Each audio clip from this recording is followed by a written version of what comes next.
Assalamualaikum warahmatullahi wabarakatuh. Ahmaduhu salli ala rasulihi karim அம்மாபாத். நான் எடுத்துக்கொண்ட தலைப்பு மார்க்க கல்வியை கற்க வேண்டியதன் அவசியம். திருக்குர்ஆனை படித்து மார்க்க அறிவை பெறுவது ஒவ்வொரு முஸ்லிமான ஆண் பெண் மீதும் கடமை என்று திருக்குர்ஆனிலும் நபிகள் நாயகம் ஸல்லல்லாஹு அலைஹி வஸல்லம் அவர்கள் ஹதீஸ்களிலும் வலியுறுத்துகிறது. இவ்வேதம் ஒவ்வொரு பொருளையும் தெளிவாக்குகிறதாகவும் நேர்வழி காட்டுகிறதாகவும் ரஹ்மத்தாகவும் முஸ்லிம்களுக்கு நன்மாராயணமாகவும் மீது நாம் இறங்கி வைத்திருக்கிறோம். அல் குர்ஆன் 41வது அத்தியாயம் 2வது வசனத்தில் அல்லாஹ் சொல்கிறான், தன்சிலும் மினர் ரஹ்மானிர் ரஹீம் கிதாபுன் ஃபுஸ்ஸிலத் ஆயாத்துஹு குர்ஆனன் அரபியன் லிகௌமின் யஹ்லமூன். அளவற்ற அருளாளன் நிகரற்ற அன்புடையோனிடத்திலிருந்து இறக்கி அருளப்பட்ட இக்குர்ஆனுடைய வசனங்கள் அறிதனரும் மக்களுக்கு தெளிவாகப்பட்டுள்ள நன்மாராயம் கூறுவதாகவும் அச்சமுடைய எச்சரிக்கை செய்வதாகவும் அது இருக்கிறது.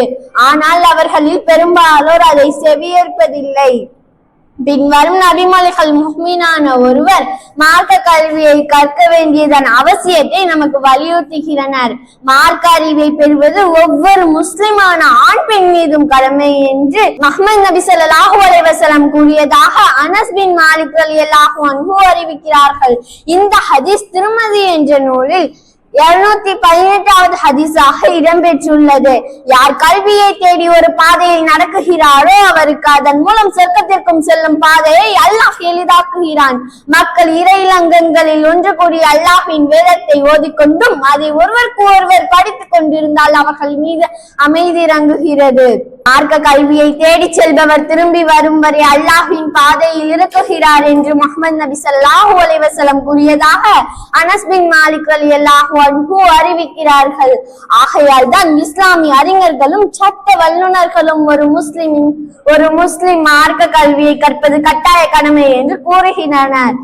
எனவே ஒரு முஸ்லிமின் உண்மையான வெற்றி ஆகிய மார்க்க அறிவை பெறுவதில் அதிக முனைப்பு காட்டி நமக்கு கிடைக்கும் சொற்ப நேரங்களை வீணாக்கிடாமல் திருமறை குர்ஆன் மற்றும் ஹதீஸ்களின் மொழிபெயர்கள் ஆகியவற்றை தொடர்ந்து படித்து நமது மார்க்க அறிவை பெருக்கிக் கொள்வது மிக மிக அவசியமானதாகவும் என்று கூறி எனது உரையை நான் முடித்துக் கொள்கிறேன். அஸ்ஸலாமு அலைக்கும் வரஹ்மத்துல்லாஹி வபரகாத்துஹு. படித்தவர்கள் என்று சொன்னால் பண்போடும் அன்போடும் பணிவோடும் அறிவுபூர்வமாகவும் ஆக்கப்பூர்வமாகவும் நடந்து கொள்ள வேண்டியதாக இருக்கிறது. இந்த கல்வியை அறிவை அல்லாஹ் தந்து மனிதர்களை கௌரவப்படுத்தி இருக்கிறான். மனிதர்களை அல்லாஹ் சங்கைப்படுத்தி இருக்கிறான். ஆட்டுக்கோ மாட்டுக்கோ மிருகத்துக்கோ இத்தகைய சங்கை கிடையாது. இந்த மாதிரியான ஒரு மரியாதை ஒரு கண்ணியம் கிடையாது. ஆனால் மனிதர்களுக்குத்தான் கௌரவம் உண்டு. அறிவு இருக்கக்கூடியவர்களை அங்கீகரிக்கிறோம். ஒரு நல்ல மாடு நல்ல பால் கறக்குது, அந்த மாட்டை கூப்பிட்டு பல்கலைக்கழகத்தில் டாக்டர் பட்டம் கொடுப்பாங்களா?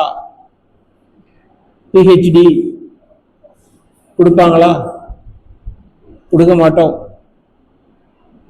மனிதர்களைத்தான் அல்லாஹ் அறிவை கொண்டு சங்கைப்படுத்தப்பட்டிருக்கிறான். இன்னும் சுருக்கமாக சொல்ல போனால் மனிதனுக்கு மட்டும்தான் அறிவு என்கின்ற அருள் பரக்கத்து அல்லாஹ்வாலே வழங்கப்பட்டிருக்கு.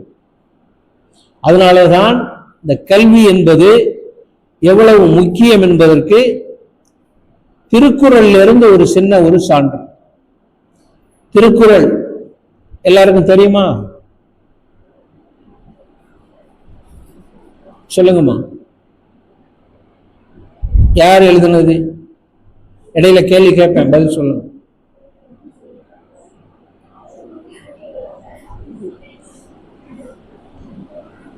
திருக்குறளை எழுதியவர் யார்? திருவள்ளுவர். திருவள்ளுவர் எழுதின அதையே எங்க சொல்றோம் அப்படின்னா, நம்முடைய சில கருத்துக்களோடு ஒத்து போகக்கூடிய காரணத்தால அதை சொல்றோம். ஒரு இதே மாதிரி ஒரு மதரசாவில், ஒரு பெண்கள் மதரசாவில் ஒரு முதல்வராக இருக்கக்கூடிய ஒரு மனிதர் இங்க வந்து இவர் திருவள்ளுவரை பத்தி பேசுறாரு அப்படின்னு நினைக்காதீங்க. நல்லது எங்க இருந்தாலும் அதை அது நம்ம கருத்தோட ஒத்து இருந்தா, நம்முடைய கருத்தோட ஒத்து இருந்தா அதை எடுத்து நம்ம பேசலாம், தப்பில்லை. நமக்கு மாறுபாடா இருந்தாதான் பேசலாம். அவர் சொல்றார், ஒரு விஷயம் சொல்றார். என்ன சொல்றாருன்னு சொன்னா, கண்ணுடையார் என்பவர் கற்றோர். நம்ம எல்லாருக்கும் கண் இருக்கு. கண்ணுடையார் என்பவர் யாருன்னா படிச்சவங்க தான். அப்படி படிக்காமல் இருந்தா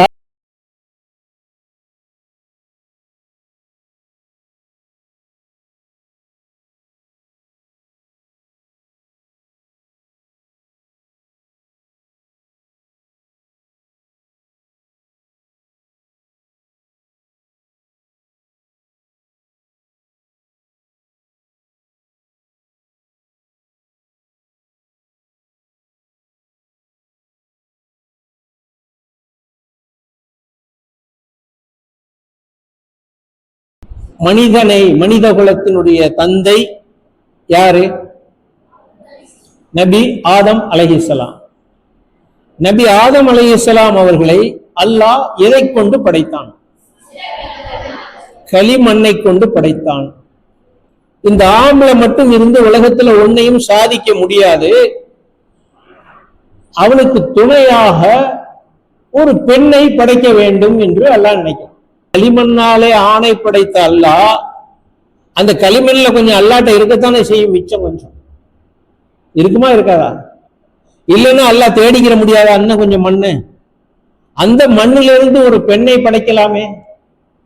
ஏன் பெண்ணை எப்படி படைக்காம தூங்கிக்கிட்டு இருக்கக்கூடிய ஆதம் அலைஹிஸ்ஸலாத்தினுடைய விலா எலும்பை உருவி அதிலே இருந்து ஒரு பெண்ணை படைக்கிறான் என்று சொன்னால், அதுல என்ன ஒரு முக்கியமான விஷயத்தை நாம் புரிந்து கொள்ள வேண்டி இருக்கிறது என்று சொன்னால், அல்லாஹ் எதை செய்தாலும் காரணம் இல்லாமல் செய்ய மாட்டான். ஒரு ஆணை படைத்தவன், மண்ணாலே படைத்தவன், அந்த ஆணுடைய விலா எலும்பில் இருந்து பெண்ணை படைக்கிறான் என்று சொன்னால் அதுக்கு என்ன காரணம் என்று சொன்னால், இந்த உலகம் உள்ள வரையிலே ஆண் நினைக்க வேண்டும், இவள் வேற யாரும் அல்ல, இவள் என்னுடைய ஒரு உறுப்பு, இவள் என்னை சேர்ந்தவள், என்னுடைய உறுப்புகளை நான் எப்படி பாதுகாப்பேனோ அதே போல என்னுடைய விலா எலும்பிலிருந்து படைக்கப்பட்ட இந்த பெண்ணையும் நான் தான் பாதுகாக்க வேண்டும். அப்ப அந்த பெண் என்ன நினைக்க வேண்டும் என்று சொன்னால், நான் வேறு யாரும் அல்ல, நான் இந்த ஆணுடைய ஒரு உறுப்பில் இருந்து படைக்கப்பட்டவள். அப்படி அல்லாஹ் படைத்ததோடு செய்த முதல் வேலை என்ன என்று சொன்னால், ஆதம் அலைஹிஸ்ஸலாம் அவர்களுக்கு அல்லாஹ் இந்த உலகத்திலே இருக்கக்கூடிய விஷயங்களை கற்றுக் கொடுக்கிறான்.